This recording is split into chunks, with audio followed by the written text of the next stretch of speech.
ಇನ್ನು ಹೆಬ್ಬಾಳ್ಕರ್ ವಿರುದ್ಧ ಸಿಟಿ ರವಿ ಆಕ್ಷೇಪಾರ್ಹ ಪದ ಹೇಳಿಕೆ ಆರೋಪ ಏನಿದೆ, ಇನ್ನು ಅದಕ್ಕೆ ಸಂಬಂಧಪಟ್ಟಂತೆ ಬೆಳಗಾವಿ ಸುವರ್ಣಸೌಧದಲ್ಲಿ ನಡೆದ ಘಟನೆಯ ಬಗ್ಗೆ ದೂರನ್ನ ನೀಡಿದ್ದಾರೆ. ರಾಷ್ಟ್ರೀಯ ಮಾನವ ಹಕ್ಕು ಆಯೋಗಕ್ಕೆ ಸಿಟಿ ರವಿ ದೂರು ನೀಡಿದ್ದಾರೆ. ರಾಜ್ಯ ಪೊಲೀಸ್ ಸರ್ಕಾರ ನಡೆದುಕೊಂಡಿರುವಂತಹ ರೀತಿಯ ಬಗ್ಗೆ ದೂರು ನೀಡಿದ್ದಾರೆ. ವಿಧಾನ ಪರಿಷತ್ ಸದಸ್ಯ ಸಿಟಿ ರವಿಯಿಂದ ದೂರು ನೀಡಲಾಗಿದೆ.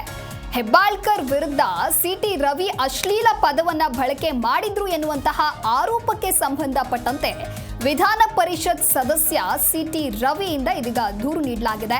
ಬೆಳಗಾವಿ ಸುವರ್ಣಸೌಧದಲ್ಲಿ ನಡೆದಿರುವಂತಹ ಘಟನೆಯ ಬಗ್ಗೆ ದೂರನ್ನ ನೀಡಿದ್ದಾರೆ. ರಾಷ್ಟ್ರೀಯ ಮಾನವ ಹಕ್ಕು ಆಯೋಗಕ್ಕೆ ಸಿಟಿ ರವಿ ದೂರು ನೀಡಿದ್ದಾರೆ. ರಾಜ್ಯ ಪೊಲೀಸ್ ಸರ್ಕಾರ ಅಂದು ನಡೆದುಕೊಂಡಂತಹ ರೀತಿಯ ಬಗ್ಗೆ ದೂರು ನೀಡಿದ್ದಾರೆ. ವಿಧಾನ ಪರಿಷತ್ ಸದಸ್ಯ ಸಿಟಿ ರವಿಯಿಂದ ದೂರು ನೀಡಲಾಗಿದೆ. ಲಕ್ಷ್ಮೀ ಹೆಬ್ಬಾಳ್ಕರ್ ವಿರುದ್ಧ ಸಿಟಿ ರವಿ ಅಶ್ಲೀಲ ಪದ ಬಳಕೆ ಮಾಡಿದ್ರು ಎನ್ನುವಂತಹ ಆರೋಪದ ವಿಚಾರವಾಗಿ ಬೆಳಗಾವಿಯ ಸುವರ್ಣಸೌಧದಲ್ಲಿ ನಡೆದಿರುವಂತಹ ಘಟನೆ ಏನು ಅನ್ನೋದರ ಸಂಪೂರ್ಣ ಚಿತ್ರಣವನ್ನು ದೂರಿನ ಮೂಲಕ ತಿಳಿಸಿದ್ದಾರೆ. ರಾಷ್ಟ್ರೀಯ ಮಾನವ ಹಕ್ಕು ಆಯೋಗಕ್ಕೆ ಸಿಟಿ ರವಿ ದೂರು ನೀಡಿದ್ದಾರೆ. ಇನ್ನು ರಾಜ್ಯ ಪೊಲೀಸ್ ಸರ್ಕಾರ ನಡೆದುಕೊಂಡಿರುವಂತಹ ರೀತಿಯ ಬಗ್ಗೆ ವಿಧಾನ ಪರಿಷತ್ ಸದಸ್ಯ ಸಿಟಿ ರವಿ ರಾಷ್ಟ್ರೀಯ ಮಾನವ ಹಕ್ಕು ಆಯೋಗಕ್ಕೆ ದೂರು ನೀಡಿದ್ದಾರೆ.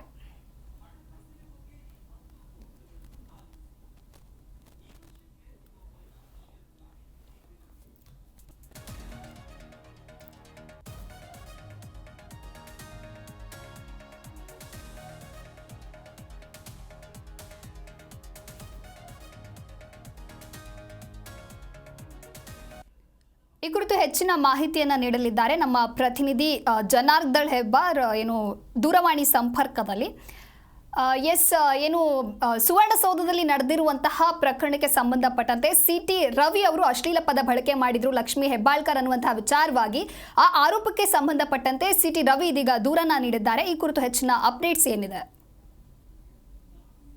ಬೆಳಗಾವಿಯಲ್ಲಿ ನಡೆದಂತಹ ಘಟನೆ ಮತ್ತು ಆ ನಂತರದಲ್ಲಿ ಸಿಟಿ ರವಿ ಅವರನ್ನ ನಡೆಸ್ಕೊಂಡಂತಹ ರೀತಿ ವಿಚಾರವಾಗಿ, ಅಂದ್ರೆ ಪೊಲೀಸರು ಯಾವ ರೀತಿಯಲ್ಲಿ ನಡೆಸ್ಕೊಂಡ್ರು ಅನ್ನುವಂತ ವಿಚಾರವಾಗಿ ಸಿಟಿ ರವಿ ಅವರೀಗ ರಾಷ್ಟ್ರೀಯ ಮಾನವ ಹಕ್ಕು ಆಯೋಗಕ್ಕೆ ದೂರನ್ನ ಸಲ್ಲಿಸಿದ್ದಾರೆ. ಇಮೇಲ್ ಮೂಲಕವಾಗಿ ದೂರನ್ನ ಸಲ್ಲಿಕೆಯನ್ನ ಮಾಡಿದ್ದಾರೆ. ಸಂಪೂರ್ಣವಾಗಿ ಅದರಲ್ಲಿ ವಿವರಿಸಿ ಬರೆದಿದ್ದಾರೆ ಏನೆಲ್ಲ ಆಯ್ತು. ಸದನದಲ್ಲಿ ಘಟನೆ ನಡೆದ ನಂತರದಲ್ಲಿ ಪೊಲೀಸರು ಇಲ್ಲಿಗಲ್ ಆಗಿ ಪ್ರತಿಭಟನೆ ಮಾಡ್ತಿರೋ ಸಂದರ್ಭದಲ್ಲಿ ಇಲ್ಲಿಗಲ್ ಆಗಿ ಎತ್ತಾಕೊಂಡು ಹೋದ್ರು. ಅಂದ್ರೆ FIR ಕೂಡ ಹಾಕದೇನೆ ಅವರ ಕಸ್ಟಡಿಯಲ್ಲಿ ಇಟ್ಕೊಂಡ್ರು. ಅವರ ಕಸ್ಟಡಿಯಲ್ಲಿ ಇರುವಂತಹ ಸಂದರ್ಭದಲ್ಲೇನೆ ತನ್ನ ಮೇಲೆ ಹಲ್ಲೆ ಆಗಿ ಬ್ಲಡ್ ಕೂಡ ಬಂದಿದೆ. ಇದಕ್ಕೆ ಯಾರ್ಯಾರು ಇನ್ಸ್ಟ್ರಕ್ಷನ್ ಕೊಡ್ತಾ ಇದ್ರು, ಪದೇ ಪದೇ ಅವರಿಗೆ ಸೂಚನೆಯನ್ನ ಕೊಡ್ತಾ ಇದ್ರು, ಎಲ್ಲೆಲ್ಲೋ ತಗೊಂಡು ಹೋಗ್ತಾ ಇದ್ರು, ಫೇಕ್ FIR ಹಾಕಿದ್ರು, ಫೇಕ್ ಎನ್ಕೌಂಟರ್ ಮಾಡುವಂತ ಪ್ರಯತ್ನನೂ ಕೂಡ ನಡೆಸಿದ್ರು. ಇದೆಲ್ಲ ವಿಚಾರವನ್ನ ಇದಕ್ಕೆ CM DCM ಸೇರಿದಾಗೆ, ಚಂದ್ರರಾಜ್ ಹಟ್ಟಿಹೊಳಿ ಸೇರಿದಾಗೆ, ಲಕ್ಷ್ಮೀ ಹೆಬ್ಬಾಳ್ಕರ್ ಅವರ ಹೆಸರು, ಹೀಗೆ ಎಲ್ಲರೂ ಅದಕ್ಕೆ ಯಾರೆಲ್ಲ ಸಂಬಂಧಪಟ್ಟಿದ್ರು ಅವರೆಲ್ಲರ ಹೆಸರನ್ನು ಕೂಡ ಸೇರಿಸಿ ಮಾನವ ಹಕ್ಕು ಆಯೋಗಕ್ಕೆ ದೂರನ್ನ ಸಲ್ಲಿಸಿದ್ದಾರೆ. ಅಂದ್ರೆ ತಾನು ಸಂಸದನ ಇಲ್ಲಿ ಸಚಿವನಾಗಿ ಕೆಲಸ ಮಾಡಿದ್ದೀನಿ, ಮಾಜಿ ಸಚಿವ ಆಗಿದ್ದೀನಿ, ವಿಧಾನ ಪರಿಷತ್ ಸದಸ್ಯ ಆಗಿದ್ದೀನಿ, ಇದೆಲ್ಲ ಇದ್ದು ಗೊತ್ತಾಗಿದ್ದು ಸಹಿತ, ಜನಪ್ರತಿನಿಧಿ ಆಗಿದ್ರು ಸಹಿತ ಇದನ್ನ ಯಾವುದನ್ನು ಕೂಡ ಲೆಕ್ಕಿಸದೆ ಪೊಲೀಸರು ಈ ರೀತಿಯಲ್ಲಿ ನಡ್ಕೊಂಡ್ರು. ಮತ್ತೆ ಇದಕ್ಕೆ ಸರ್ಕಾರದ ಕುಮ್ಮಕ್ಕೂ ಸಹ ಇತ್ತು. ಚೀಫ್ ಸೆಕ್ರೆಟರಿಯಿಂದ ಹಿಡಿದು ಒಂದಿಷ್ಟು ಅಧಿಕಾರಿಗಳು ಯಾರೆಲ್ಲ ಇದ್ರು ಅವರೆಲ್ಲರ ಹೆಸರನ್ನ ಕೂಡ ಉಲ್ಲೇಖಿಸಿ ದೂರನ್ನ ಕೊಟ್ಟಿದ್ದಾರೆ. ಈ ದೂರಿನ ಅನ್ವಯ ಮಾನವ ಹಕ್ಕು ಆಯೋಗ ಈಗ ವಿಚಾರಣೆಯನ್ನ ನಡೆಸಬೇಕಾಗಿದೆ. ಒಂದೇ ಹಂತವಾಗಿ ಕಾನೂನು ಹೋರಾಟಕ್ಕೆ ಸಿಟಿ ರವಿ ಅವರು ಈಗ ಅಖಾಡಕ್ಕೆ ಇಳಿದಂತೆ ಕಾಣ್ತಾ ಇದೆ. ಯಾಕಂದ್ರೆ CID ತನಿಖೆಗೆ ಕೊಟ್ಟ ನಂತರದಲ್ಲಿ ಪ್ರಕರಣವನ್ನ CID ತನಿಖೆಯನ್ನ ಆರಂಭಿಸಿದೆ. CID ತನಿಖೆ ಆರಂಭಿಸಿದಾಗ ಅವರಿಗೆ ಸ್ಥಳಮಹಾಜರು ಮಾಡೋದ್ರ ಬಗ್ಗೆ ಅವಕಾಶವನ್ನ ನೀಡಲ್ಲ ಅನ್ನೋಂಥ ವಿಚಾರವನ್ನ ಸಭಾಪತಿ ಬಸವರಾಜ ಹೊರಟ್ಟಿ ಅವರು ಈಗಾಗಲೇ ಹೇಳಿದ್ದಾರೆ. ಅವರು ಪತ್ರ ಬರೆದು ಮುಂದೆ ಬರ್ಲಿ, ಯಾವ ಕಾರಣಕ್ಕಾಗಿ ಏನ್ ವಿಚಾರಣೆ ನಡೆಸ್ತೀವಿ ಅನ್ನೋದನ್ನ ಹೇಳಿದ ನಂತರ ಕೊಡ್ತೀವಿ ಅನ್ನೋ ಮಾತನ್ನ ಆ ಕಡೆಯಲ್ಲಿ ಹೇಳಿದ್ರು. CID ತನಿಖೆಯಲ್ಲಿ ಒಂದ್ ಕಡೆಯಲ್ಲಿ ನಡೀತಾ ಇರುವಂತಹ ವೇಳೆಯಲ್ಲಿನೇ ರಾಜ್ಯಪಾಲರಿಗೂ ಸಹಿತ ಈ ವಿಚಾರವಾಗಿ ದೂರನ್ನ ಕೊಟ್ಟಿರುವಂತಹ ಸಿಟಿ ರವಿ ಮತ್ತು ಬಿಜೆಪಿ ನಿಯೋಗದಲ್ಲೂ ಸಹಿತ ಬಹಳ ಗಂಭೀರವಾಗಿ ಪ್ರಕರಣವನ್ನು ತೆಗೆದುಕೊಂಡಿರುವಂತಹ ಹಿನ್ನೆಲೆಯಲ್ಲಿ ಈಗ ಮಾನವ ಹಕ್ಕು ಆಯೋಗಕ್ಕೆ ದೂರನ್ನ ಸಲ್ಲಿಕೆ ಮಾಡಿದ್ದಾರೆ. ದೂರಿನ ಅನ್ವಯ ಮಾನವ ಹಕ್ಕು ಆಯೋಗ ದೂರನ್ನ ದಾಖಲಿಸಿಕೊಂಡು ಮುಂದೆ ತನಿಖೆಯನ್ನ ನಡೆಸುತ್ತೆ, ವಿಚಾರಣೆ ನಡೆಸಬೇಕಾಗಿದೆ. ಏನ್ ಕ್ರಮ ತೆಗೆದುಕೊಳ್ಳುತ್ತೆ ಅನ್ನೋದು ಈಗ ಇರುವಂತಹ ಕುತೂಹಲ. Divya. Okay, thank you Janardhan ನಿಮ್ಮೆಲ್ಲ ಮಾಹಿತಿಗಾಗಿ.